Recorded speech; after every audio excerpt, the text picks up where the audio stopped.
Girl dinner, girl math, I'm just a girl.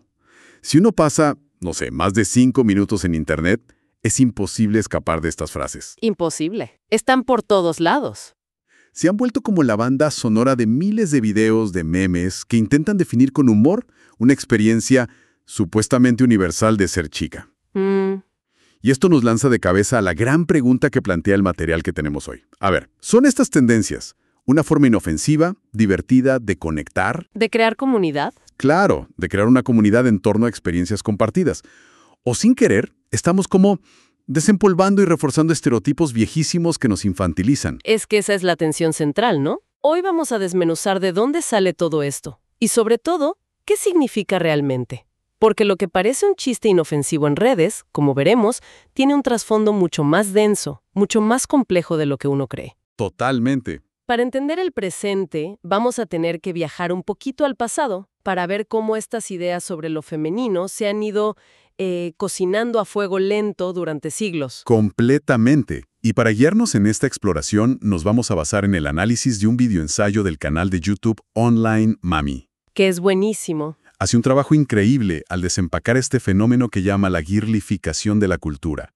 Así que empecemos a tirar del hilo. Lo que me parece increíble es que para entender un meme de TikTok nos tengamos que ir hasta la antigua Grecia. Se ríe, parece una locura. Uno no esperaría que Aristóteles tuviera algo que ver con Girl Math, pero resulta que la conexión es directa y bastante inquietante. Es que es así. El análisis arranca con una idea que es la base de todo. O sea, la visión de Aristóteles de que la mujer es una especie de hombre incompleto. Uf, qué fuerte empezar así. Un ser definido por sus emociones y por lo tanto alejado de la lógica y la razón, que eran dominios, bueno, exclusivamente masculinos. Es una idea brutal, que tiene más de 2000 años, pero que de alguna forma sigue resonando. Y no solo resonando. Es que se fue solidificando con el tiempo, hasta que en el siglo XIX le pusieron un nombre científico, la histeria femenina. Claro. Este concepto es fascinante y aterrador. Se usaba como un diagnóstico para patologizar prácticamente cualquier cosa que una mujer hiciera y que se saliera del guión, ¿no? ¿Sentías ira? Histeria. ¿Tenías deseo sexual? Histeria. ¿No querías casarte y tener hijos? Pues un caso clarísimo de histeria. Era una herramienta para controlar cualquier desvío. Básicamente, si no eras sumisa, compasiva y centrada en los demás, estabas enferma. Exacto. Y esto conecta de una forma muy potente con una figura literaria que se analiza en el video, una que Virginia Woolf describió y que es clave, el ángel del hogar. Es una descripción demoledora. Woolf retrata a este ángel como el ideal de la feminidad victoriana, una mujer completamente desinteresada, que se sacrifica constantemente por el bienestar de su familia. Hay una cita que lo ilustra perfecto. A ver. Decía algo como, si había pollo, comía el muslo. Si había corriente de aire, se sentaba en ella. ¡Wow! Es la imagen de alguien que ha borrado por completo sus propias necesidades, sus gustos, sus opiniones. ¿Ha anulado su yo? Por completo. Y lo más potente es la conclusión a la que llega Virginia Woolf, que es casi una declaración de guerra. Ella dice que para poder convertirse en escritora, para poder tener una voz propia, tuvo que matar a ese ángel del hogar. Tuvo que asesinarlo simbólicamente. Esa parte de ella misma que había sido entrenada para complacer a los demás, antes que a sí misma. Precisamente. Y ese acto simbólico de asesinato es un punto de inflexión. Marca el inicio de una lucha consciente contra un ideal que te imponen. Claro. Es la idea de que para construir una identidad propia, primero hay que destruir la que te han asignado. Y con esa batalla de fondo, bueno, podemos empezar a entender mejor los movimientos más recientes. Absolutamente. Con ese contexto histórico en mente, el análisis nos propone ver la evolución del concepto girl en la cultura pop más reciente. Lo divide en 3 grandes olas. La primera, que seguro muchos recordamos, es la del girl power.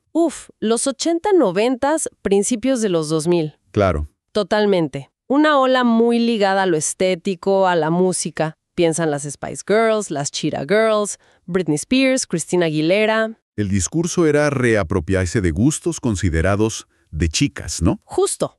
Era vestirse para una misma o para impresionar a otras chicas, no a los hombres. Era una especie de orgullo desafiante. Sí, nos gusta el rosa, las plataformas y el pop. ¿Y qué? Era validar esos gustos que a menudo eran ridiculizados por ser femeninos. Exacto. Y después de esa explosión de autoafirmación cultural en la década de 2010, la energía se desplaza. Llegamos a la segunda ola, la Girl Boss. El campo de batalla ya no es la pista de baile, sino la oficina. Exacto. El foco se vuelve profesional, económico. El mantra era, quiero el mismo puesto que un hombre y, sobre todo, quiero que me paguen lo mismo. Fue la era del feminismo corporativo, de la ambición como bandera. Y culturalmente lo vimos reflejado en series como Girl Boss de Netflix y estéticamente en la omnipresencia del color millennial pink. Que estaba en todos lados. Tenía desde oficinas hasta estrategias de marketing. Pero lo interesante es cómo se ve esto en retrospectiva. Ambas olas, con todas las críticas que se les puedan hacer, Que se les hicieron muchas. sí, que si el girl power era superficial o si la girl boss era un modelo capitalista, individualista, pero al final del día buscaba una forma de empoderamiento. Una buscaba la autoafirmación, la otra la igualdad profesional. Sí. Y aquí es donde el análisis introduce una observación un poco melancólica, pero muy aguda. ¿Cuál? Dice que la generación millennial fue quizás la última que creyó genuinamente en esa promesa de progreso lineal. La idea de que si trabajabas duro, rompías el techo de cristal y te esforzabas. Podías cambiar el mundo, o al menos tu pedazo de él. Había como un optimismo, una sensación de que el futuro se podía conquistar. Ya es justo cuando esa promesa parece desvanecerse. Entre crisis económicas, inestabilidad, desilusión política, que llegamos a la tercera y actual ola, la de los 2020. La era del I'm just a girl. Y aquí es donde todo se vuelve más resbaladizo, ¿no? Mucho más. Se abandona el discurso de poder y ambición y se adopta uno de autorrepresentación irónica, casi de rendición. Que coquetea peligrosamente con la infantilización. De acuerdo. Entonces, metámonos de lleno en los dos fenómenos estrella de esta nueva era, Girl Math y Girl Dinner. Empecemos con Girl Math, que es fascinante. A ver. La idea central es que justifica decisiones financieras que, desde una lógica puramente matemática, parecen absurdas, pero que para quien las toma tienen un sentido interno perfecto. Y los ejemplos que se hicieron virales son geniales. Por ejemplo, el clásico. Si pagas algo con dinero en efectivo, Es gratis. es gratis. ¿Por qué? Porque no sale de tu cuenta bancaria, entonces es como si no lo hubieras gastado. Es que es una lógica impecable en su propio universo. Otro muy popular. Si compras algo por internet, te arrepientes, lo devuelves y la tienda te reembolsa el dinero. Eso no es recuperar tu dinero. No. Es como haber ganado la lotería. Mi favorito es el del envío. Un producto cuesta 10,000, el envío cuesta 5,000. Pero si gastas más de 12,000, el envío es gratis. La Girl Math te dice... Que es absolutamente lógico y financieramente responsable comprar algo más para llegar a los 12,000 y así ahorrarte los 5,000 del envío. Y aquí es donde el análisis se pone interesante, porque presenta las dos caras de la moneda. Por un lado, está la crítica más obvia. Que refuerza el estereotipo. Tipo de que las mujeres son malas con el dinero, que son compradoras compulsivas, frívolas. Que solo piensan en ropa y maquillaje. Y se plantea una pregunta clave. ¿Por qué no existe el boy math? Es que no existe. Si un hombre se compra un gadget caro, es una inversión o un gusto. Nunca se le aplica un modificador que lo ridiculice. Pero a ver, ¿no corremos el riesgo de justificar una lógica que en el fondo sigue siendo financieramente cuestionable? Bueno, claro. Es decir, ¿qué tan delgada es la línea entre encontrar una lógica interna y simplemente encontrar una excusa creativa para una compra impulsiva? Esa es exactamente la tensión. Y ahí entra la contraparte del análisis, que es brillante. Varios expertos en finanzas reaccionaron a la tendencia diciendo que, aunque parezca una broma, Sí, la Girl Math en realidad demuestra una sofisticada habilidad para la gestión de recursos y la optimización del presupuesto. no te creo. Sí, una competencia para encontrar ofertas y justificar gastos que, históricamente, fue una habilidad de supervivencia asignada a las mujeres que administraban la economía del hogar con recursos muy limitados. O sea que una broma que nace para decir, miren qué tontas son, Termina revelando, irónicamente, una competencia muy real. es increíble ver esa misma dualidad, esa tensión entre liberación y estereotipo en algo tan cotidiano como la comida. Hablemos del girl dinner. El Girl Dinner es, en esencia, una comida que no es una comida. Es una especie de picada o tapeo individual. Un poco de queso. Unas galletas saladas, un puñado de uvas, unas aceitunas, lo que encuentres en la nevera. La tendencia explotó en TikTok cuando una usuaria mostró su plato y lo llamó su cena de campesina medieval. Es que es muy fácil identificarse con esa imagen. ¿Quién no ha llegado a casa después de un día agotador y ha pensado, mi cena de hoy será un puñado de almendras, una rebanada de queso y la voluntad de seguir con vida? Exacto. Llamarlo Girl Dinner le da un toque de humor a algo que es en realidad puro agotamiento. Y esa es la lectura positiva. Se interpreta como una pequeña rebelión contra la carga doméstica.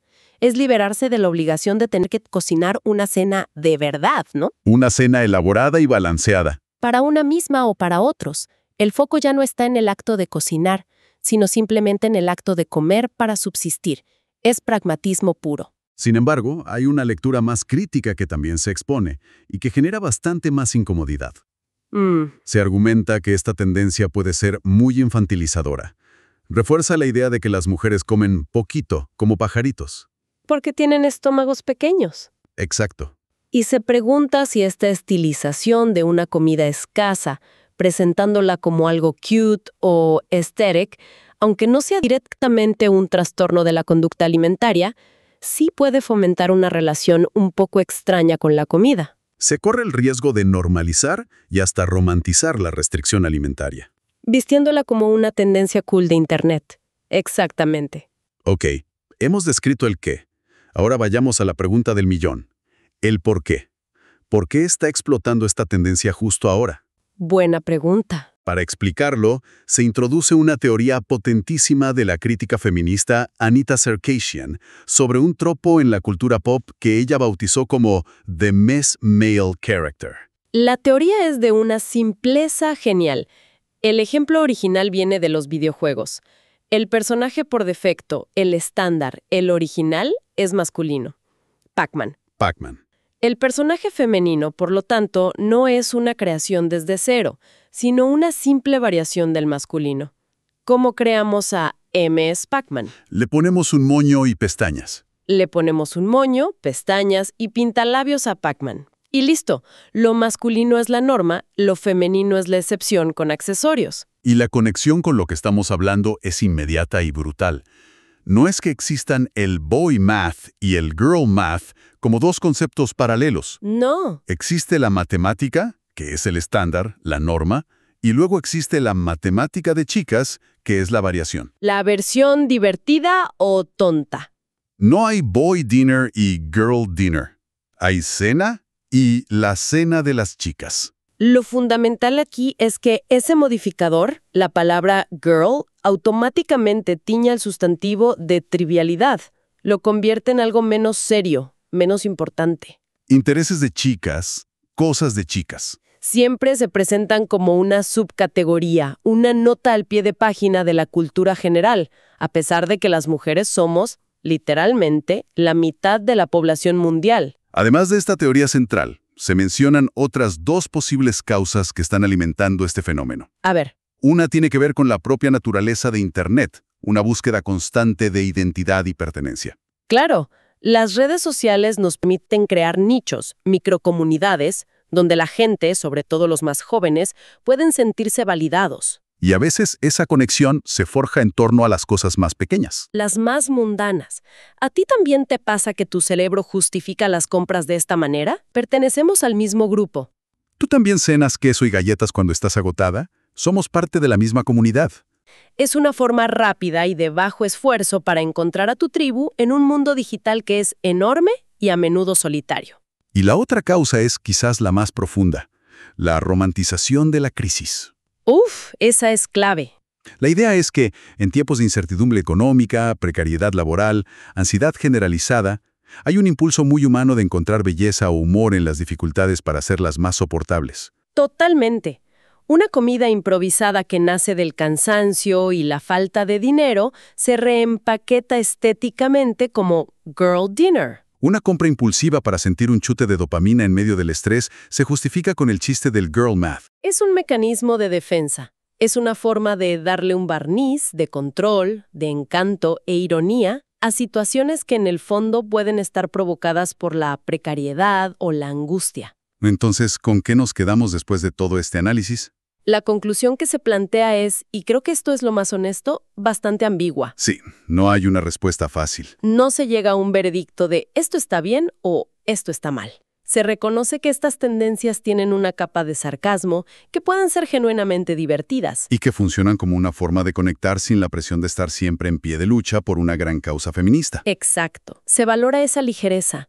Es liberador poder encontrar un punto en común en algo tan simple como yo también llego a casa y como 3 tonterías porque no tengo energía ni para pensar en cocinar. Hay un alivio en esa vulnerabilidad compartida. El problema, y este es el giro final y crítico del análisis, es que la intención individual no importa tanto como el efecto a gran escala. ¿A qué te refieres con eso? A que una persona compartiendo su girl dinner en TikTok no está probablemente intentando reforzar un estereotipo de género. No, claro, solo está compartiendo su cena. Pero cuando esa tendencia se vuelve masiva, es rápidamente cooptada por las marcas y los medios. Y son ellos los que la empaquetan, la venden y terminan solidificando los estereotipos. De repente ves Kids the Girl Dinner en el supermercado. O anuncios que usan la girl math para venderte productos que no necesitas. La broma interna se convierte en una herramienta de marketing que nos encasilla.